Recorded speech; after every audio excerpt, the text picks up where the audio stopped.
Құрметті көрермен, арнамызға қош келдіңіз. Қазақстан және жаһанда болып жатқан ең соңғы жаңалықтарды алғашқылар қатарында біле отырғыңыз келсе, арна төмендегі бір ғана лайк және подписка сілтемелерін баса кетуді ұмытпаң. Ал онда біз бастадық.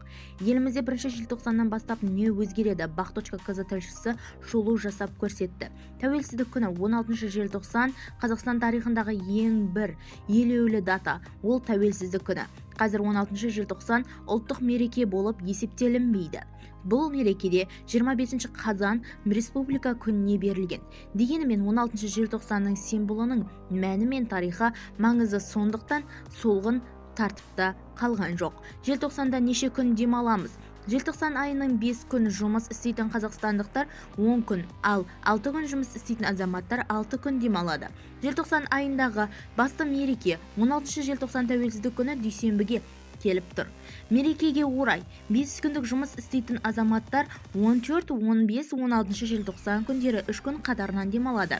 6 күн жұмыс істейтін бойынша 14 желтоқсан жұмыс күні, ал 14, 15, 16 желтоқсан күндері демалыс болып есептелінеді.